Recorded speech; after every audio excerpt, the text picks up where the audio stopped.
Hello, I'm Sallie Bailey, and my husband John and I joined this church in 1972.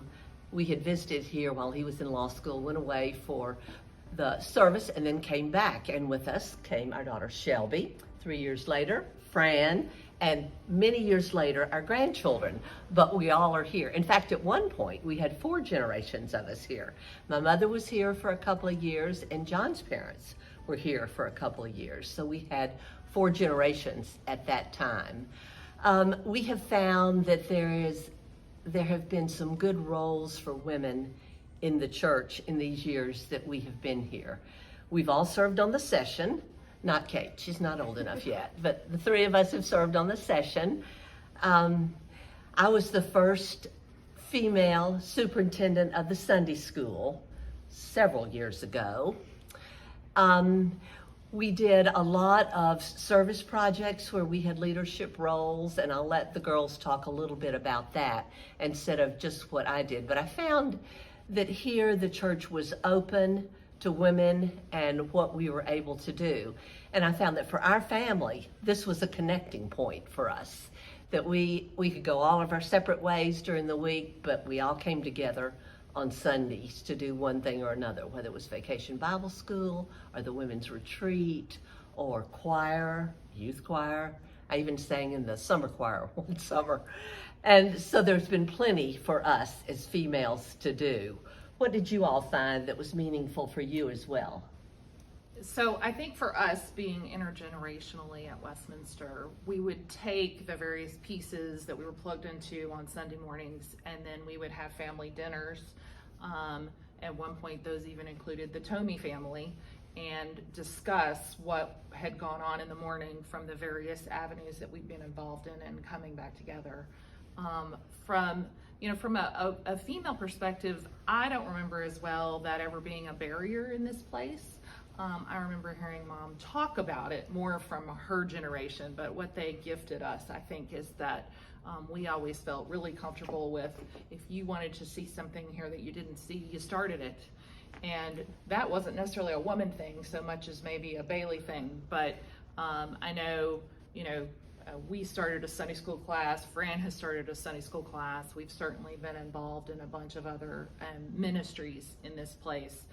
But I think it was always very welcoming for anyone who wanted to do that. I guess the little bits of shift maybe that I've seen over many years of VBS was certainly as a teacher that I started to see more dads involved in that. Because it became a little less traditional in terms of how it was done or how involved you had to be in order to participate.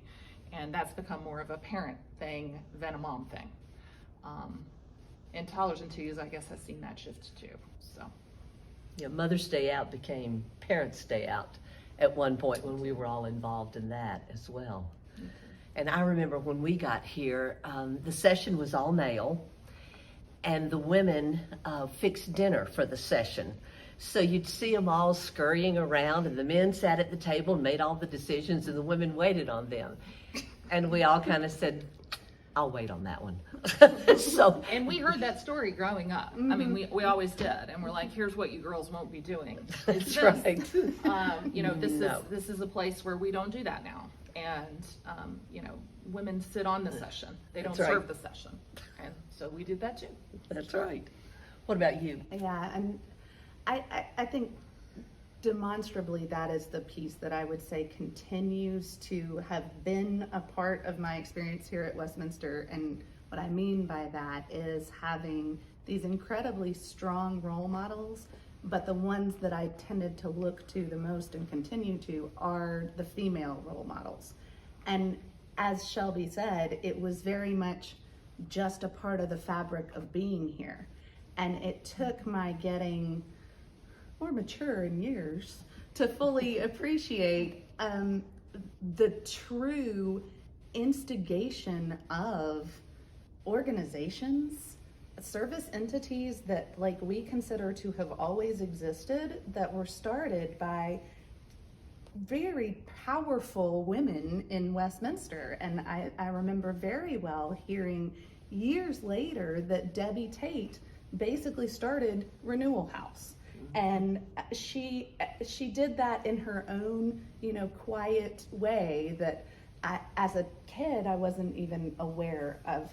Nations Ministry with Terry Rapune and Leslie Grody and all of these different pieces I kind of peripherally knew were occurring, but it wasn't until I got to a later adult stage in my life that I realized these entities wouldn't exist and these people and communities would not be getting the support that they need were it not for these amazing Westminster women.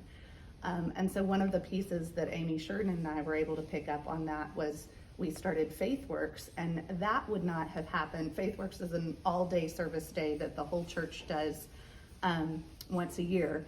And the idea came around because there were so many ministries that the church was serving, and so many people were unaware necessarily of Westminster's involvement in them. We wanted to create an instrument where Westminster people could see what Westminster people are doing and be a part of it.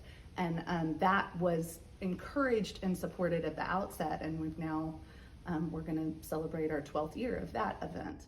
Another example that I was a part of was actually while I was sitting on the pastor nominating committee, and I was the youngest female on there, but the head of the pastor nominating committee, Susan Boffman, she was a fabulous leader and talk about an amazing role model in so many ways. But also watching her lead in her gentle, strong manner, and then watching both the males and the females on the search committee responding to the way that she connected, the way that she reached out, the way that she came to consensus and negotiation. That has carried me through my professional life and my church life in multiple ways. When I was sitting on the PNC was when we had the flood, which those of us who were alive at the time will never forget. And you and I, Mom, went into the office. We had Ben Sparks as interim at the time, and he was doing a great job, but it was a lot to come in after Casey and then to have our, what did they call it, 100-year flood occur as well. Yes. And we came into the office and just said, okay, we're Westminster and we have to respond. Westminster response. This is what we do. And Ben was certainly open to it, but he was kind of, okay, what does that mean? How does that work? And so we started helping figure out. He assigned Claire Harris at the time, who was in the youth program, right. But she was an LCSW and had a nice background in how to work on resources and support for the community. He assigned her kind of to us, I think. He did. And said, okay, you guys figure it out. And then I went to my PNC meeting that was either that night or the next night and reported out and said, okay, so we're starting to try and figure this out. What does this mean? Terry Rapune jumped right in and said, okay, we can do this and we've got to. The shorter version of that is all of that flood relief that went on. We opened the church to having, we hosted groups for years, you all remember. We built bunk beds. We changed over. Food for them. We fed them. Right. I mean, it was a whole ministry for multiple years. And then when that need changed, Terry Rapune, along with several others, were instrumental in parlaying that into what is now Westminster Home Connection. And she will be the first one to tell you it is largely the one entity that is addressing the housing crisis in Nashville. And it just came about through this stoic sense of mission and call and belief that we can do that here at Westminster. And women can do that. And women leadership, absolutely. Yeah. Exactly. Women in construction. That's right. Women in construction. That's right. So, Kate, where did your experience come into all of this? I've kind of never experienced not having women in leadership positions in the church. They've just always been heads of every possible thing. And just the past couple of years, we've had an ordained minister, Margie Quinn, as head of the youth staff. And that was completely normal for me, which was so exciting.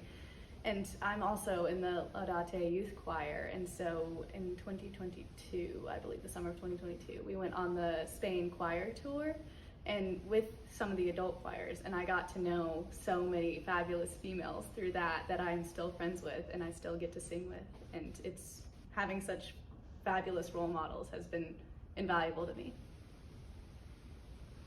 I was thinking about church female leadership sort of generally, and one day when you're liturgist, it's great because you have this perspective on the congregation. You see the front of them rather than the back when you're sitting in the pews. And I was liturgist, and behind me were Kate and two of her sister and her cousin. So 3 of our family in the youth choir. Shelby was serving communion. Fran was ushering. We were all there. Everybody was doing something. And so it was the part of the leadership role that we have done in the church, and part of, as you said, what the church allows for all of us to do. It made me smile a lot. I thought about circles as well. We mentioned circles before, and I think that's an interesting way to look at women in the church too. Obviously, traditionally, circles were for women, women-driven. I think in Westminster, it's been interesting to kind of trace that journey, because I was co-facilitated one of the more traditional circles when I was a young mom in the church. That was meaningful for some of us, but wasn't meeting the needs of all of the young moms. And I remember that was when Joan Wagner was here and Trace Haythorne was here. And so Mary Stoops and Joan and I and a couple of other women started Hands to Work, Hearts to God, which is actually a Quaker saying.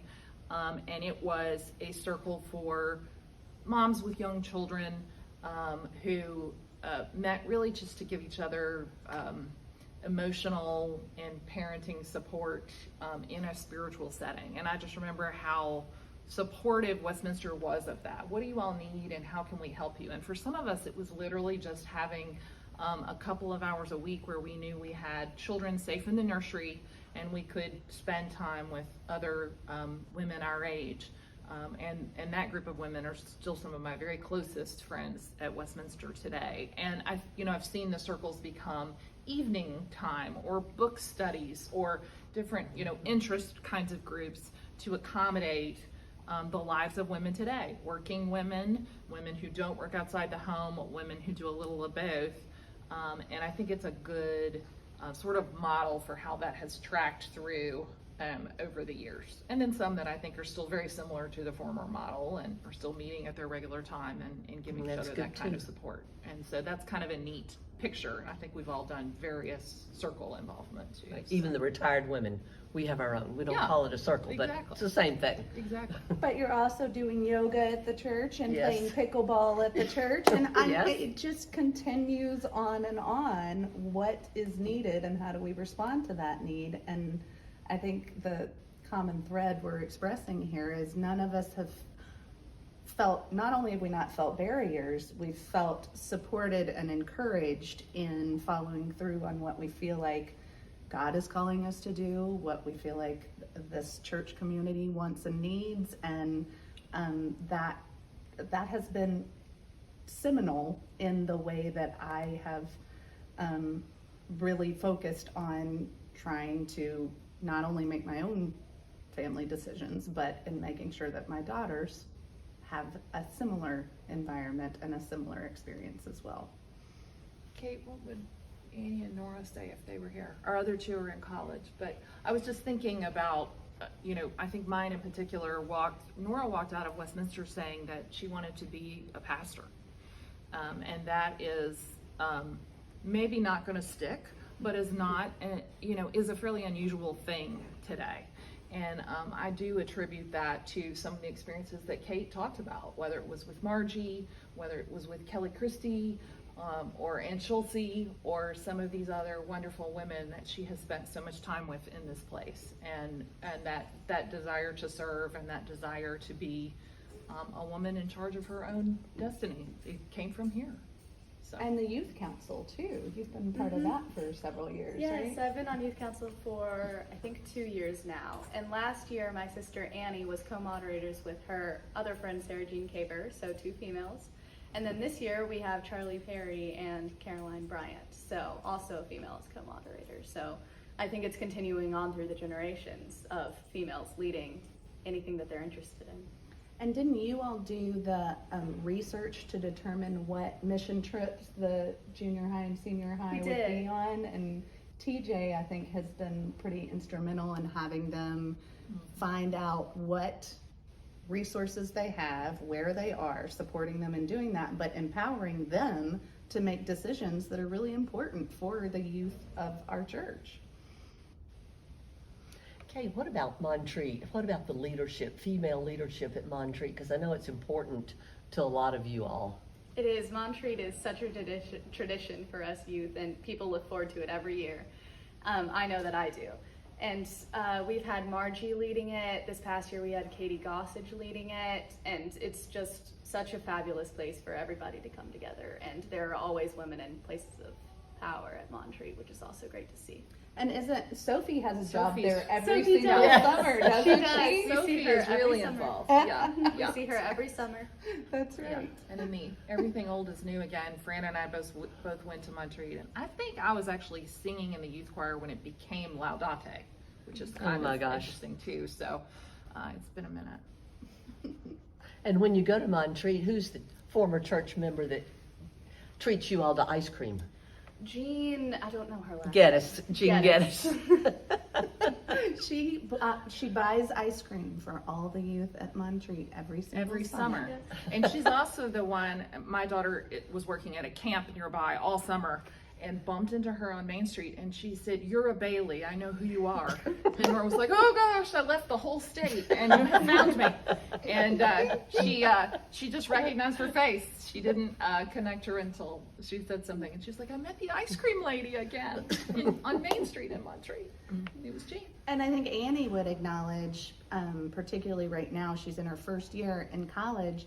She met the keynote speaker at Montreat, Seth, I don't remember his last name, and he is in a Presbyterian church in her college town in Charlottesville, Virginia. gosh. She connected with him at Montreat and is now in communication with him and finding more about what the youth ministry options are in Charlottesville through him. So there are all kinds of great connections happening that Westminster makes possible for every generation.